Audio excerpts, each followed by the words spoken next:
അങ്ങനെ നമ്മൾ ഇവിടെ നിന്ന് ഇറങ്ങാൻ പോവാണ്. നമ്മൾ റോസ് ഫാമിലോട്ടാണ് പോകാൻ പോകുന്നത്. പോയി നോക്കാം.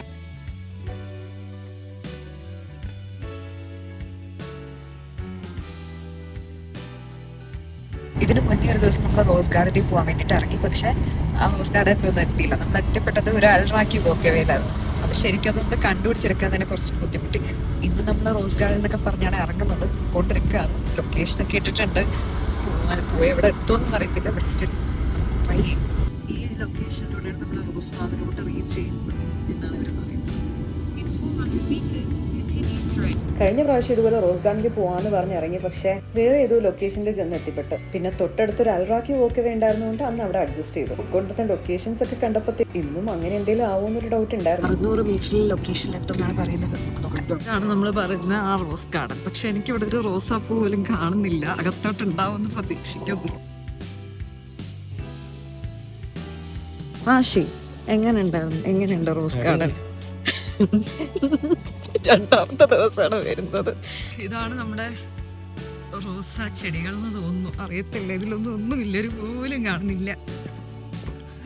നമ്മൾ സീസണിന് വരണമായിരുന്നു എന്ന് തോന്നുന്നു. ഇത് ഏത് സമയത്താണ് വരേണ്ടതെന്ന് എനിക്കറിയത്തില്ല. ബട്ട് അകത്തോട്ട് പോയി നോക്കല്ലേ.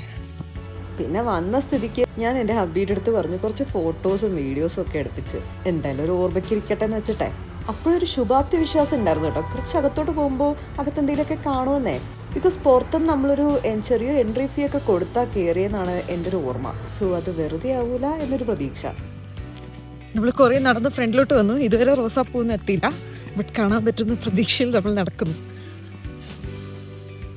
എനിക്കിവിടെ തോന്നുന്നില്ല കേട്ടോ.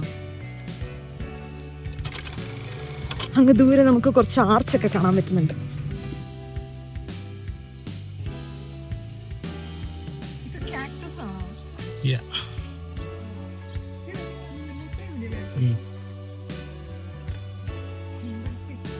രണ്ട് കളർ ചെമ്പരത്തികൾ, വൈറ്റ് ആൻഡ് റെഡ്. അവിടെ വേറെ ഉണ്ട്, 1-2 ഉണ്ട് കേട്ടോ.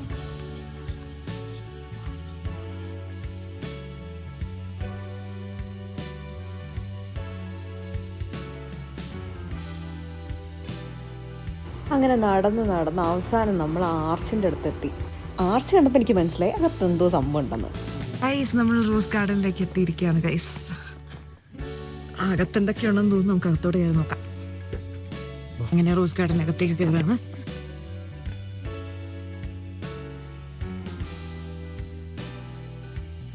ഒരു ദിവസം എക്സ്ട്രാ ഇറങ്ങിയെന്ന് പറഞ്ഞിട്ട് നഷ്ടമൊന്നുമില്ല, വേർത്താണ്. ഫുള്ളൊരു റോസ് ആർച്ചിന്റെ ഇടയിൽ നടക്കുന്നൊരു ഫീല്. അടിപൊളി. ശരിക്കും പറഞ്ഞാൽ ഈ റോസ് ഗാർഡനിൽ വരാൻ ഞാനായിരുന്നു കേട്ടോ മുൻകൈ എടുത്തത്. ആദ്യ പ്രാവശ്യം ഇതേ സ്പേസിൽ വരാൻ നോക്കിയിട്ട് അവസാനം വഴിയിൽ ചെന്ന് ഇറങ്ങിയപ്പോഴത്തേക്കും അവിടെ ഒരു റോസ് ഗാർഡനും ഇല്ല, ഒന്നുമില്ല. അത് കഴിഞ്ഞ് സെയിം ലൊക്കേഷനിൽ വീണ്ടും നമുക്കൊന്ന് ട്രൈ ചെയ്യാന്ന് പറഞ്ഞപ്പോൾ എൻ്റെ ഹസ്ബൻഡിന് തിരിച്ചും ഞാൻ പഴയ പോലെ എവിടെയെങ്കിലും കൊണ്ടായിരിക്കുമോ നിർത്തുന്നതെന്ന് പറഞ്ഞൊരു ഫീലിംഗ് ഉണ്ടായിരുന്നു. ബട്ട് ഞാൻ പറഞ്ഞു ലൈക്കില്ല, എന്തായാലും നമ്മൾ റോസ് ഗാർഡനിൽ എത്തും എന്നൊക്കെ പറഞ്ഞൊരു പ്രതീക്ഷയൊക്കെ കൊടുത്താൽ കൊണ്ടുവന്നേ. അകത്ത് കയറി ആദ്യത്തെ ആ ചെടികൾ കണ്ടപ്പോൾ സത്യം പറഞ്ഞ എൻ്റെ ഹാർട്ടൊക്കെ ബ്രേക്ക് ആവണ പോലെ ഒരു ഫീലായിരുന്നു. ബിക്കോസ് ഞാൻ എൻ്റെ ഹസ്ബൻഡിൻ്റെ അടുത്ത് എന്ത് പറയുമെന്ന് വെച്ചിട്ടെ. ബട്ട് ഗോഡ് രക്ഷിച്ചു.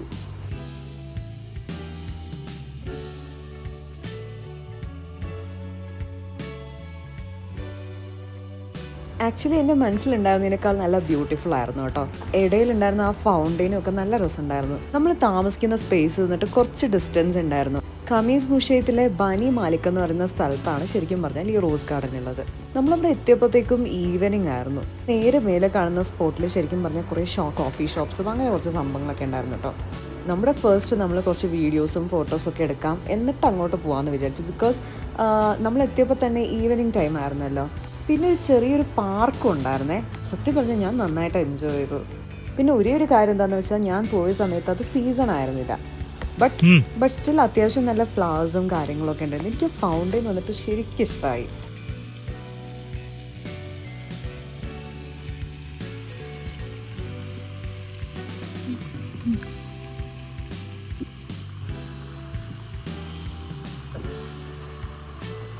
ശരിക്കും പറഞ്ഞാൽ അടിപൊളിയായിട്ടുണ്ട്. അപ്പം നമുക്ക് ഇതാണ് ശരിക്കും റോസ് ഗാർഡൻ.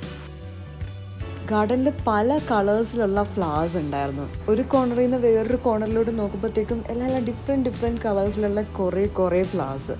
പിന്നെ ഒബ്വിയസ്ലി ബിസി ഡേയ്സിൻ്റെ ഇടയിൽ ഹസ്ബൻഡിനും എനിക്കും കൂടെ ഒന്നിച്ച് സ്പെൻഡ് ചെയ്യാൻ പറ്റിയ ഒരു നല്ലൊരു പ്ലേസും കൂടെ ആയിരുന്നു അത്. പിന്നെ ഓവറോൾ പറയുകയാണെന്നുണ്ടെങ്കിൽ ഒരു പ്ലാനും ഇല്ലാതെ ജസ്റ്റ് ഒരു ഈവനിങ് നല്ല കുറേ റോസസിൻ്റെ ഇടയിൽ സ്പെൻഡ് ചെയ്യാമെന്ന് വെച്ച് വന്നതായിരുന്നു നമുക്ക് നല്ലൊരു അടിപൊളി എക്സ്പീരിയൻസ് തന്നെ അവിടെ നിന്ന് കിട്ടി. ആക്ച്വലി ആ പ്ലേസ് ഭയങ്കര പീസ്ഫുള്ളും ആയിരുന്നു എന്ന് വേണമെങ്കിൽ പറയാം. പിന്നെ ഞാൻ എൻ്റെ ജീവിതത്തിൽ സൗദി അറേബ്യയിൽ ഇങ്ങനെ ഒരു റോസ് ഗാർഡൻ ഉണ്ടാവുമെന്ന് വിചാരിച്ചിട്ട് പോലും ഇല്ല കേട്ടോ. എന്തായാലും എനിക്ക് നല്ലൊരു എക്സ്പീരിയൻസ് ആയിരുന്നു. പിന്നെ ഈവനിങ് ടൈം വന്നതുകൊണ്ട് അവിടെ ലൈറ്റിംഗ് ഒക്കെ ചെയ്ത് കഴിഞ്ഞപ്പോഴത്തേക്കും അത് കാണാനും നല്ലൊരു ഭംഗിയുണ്ടായിരുന്നു. പിന്നെ അങ്ങനെയുള്ളൊരു എക്സ്പീരിയൻസും കൂടെ കിട്ടി. സോ നിങ്ങളും ഇപ്പോൾ അബഹ, ഖമീസ്, മുഷൈത്ത് ഈ ഏരിയയിൽ എങ്ങാനും ആണെന്നുണ്ടെങ്കിൽ ഒരു പീസ്ഫുൾ ഈവനിങ് സ്പെൻഡ് ചെയ്യാൻ പറ്റുന്ന ഒരു സ്പേസ് തന്നെയാണ് ഈ റോസ് ഗാർഡൻ എന്ന് പറയുന്നത്. സോ ഒരിക്കൽ ചെന്ന് വിസിറ്റ് ചെയ്ത് നോക്കണേ. സോ നിങ്ങൾക്ക് എൻ്റെ വീഡിയോസ് ഇഷ്ടപ്പെട്ടാണെന്ന് വിശ്വസിക്കുന്നു. ഇതുപോലുള്ള വീഡിയോസിനായിട്ട് പേജ് ഫോളോ ചെയ്യാൻ മറക്കല്ലേ. ആൻഡ് ഇനി അടുത്തുടനെ ഒരു വീഡിയോ ആയിട്ട് വരുന്നത് വരെ സൈനിങ് ഓഫ്.